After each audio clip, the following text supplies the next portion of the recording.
South African Breweries says it's turning a sour situation for beer drinkers into a limelight opportunity for local emerging farmers. Facing a lack of a local supply of limes that was affecting SAB's Corona beer drinking experience, the company then brought out a new opportunity, investing in lime farming.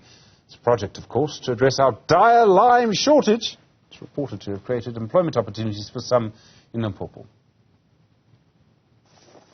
A farmer in South Africa's Limpopo province, mother of two, Bonso Matebula, is checking the irrigation system to make sure water is distributed evenly in the fields. I arrive here at the farm at 7 o'clock every morning.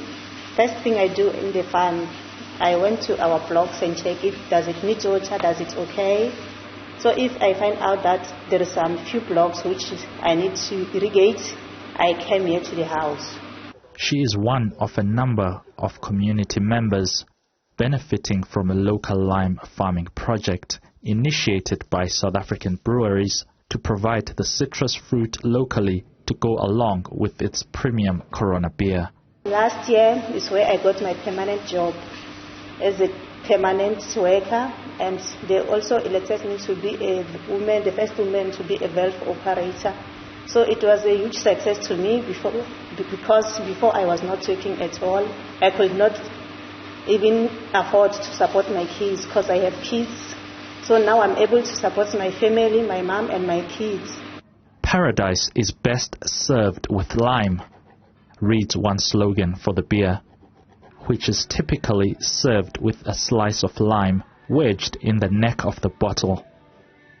But as the Mexican origin beer gains popularity in South Africa, a domestic shortage of limes threatens the essence of the drinking ritual, which has prompted SAB to invest 19 million rand in a local lime farming project in the northern Limpopo province. Corona as a beer, it's a premium beer, and it has a lifestyle and a way it's meant to be enjoyed responsibly. And it has a ritual. You have to add a wedge of lime into the beer, a cold beer. Corporate Affairs Vice President at South African Breweries, Zolek Alisa, said among the many challenges was the fact that less than 10% of citrus farmland in South Africa was dedicated to limes. That challenge is that less than 10% of citrus farmland in South Africa was dedicated to limes. So there was actually a shortage of limes. And what that shortage drove is, one, it meant we were importing. Now, imported limes means you never know when they'll be available, limited availability. And secondly, it also drives cost. So it becomes a thing of when they are available, they're also incredibly expensive. So the opportunity we then saw is that why don't we localize the production of limes? We've got this ritual that's very, very important to us. So let's invest in our value chain. Let's invest in our ritual. Let's invest in our brand. And let's invest in our communities. Wandile Sihlobo, Chief Economist of the Agricultural Business Chamber of South Africa, said much of the lime produced here at home is exported. Firstly, there's a community-wide impact there in terms of job and the economic benefit that comes along with that.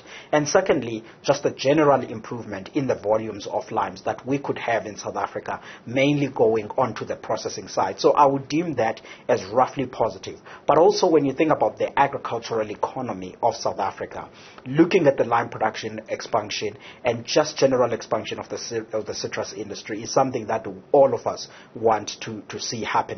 In one of the notable successes of the project, local lime farmers reported an increase in the country's lime harvest in the 2023 financial year, exceeding the initial targets that were set by the local lime producers.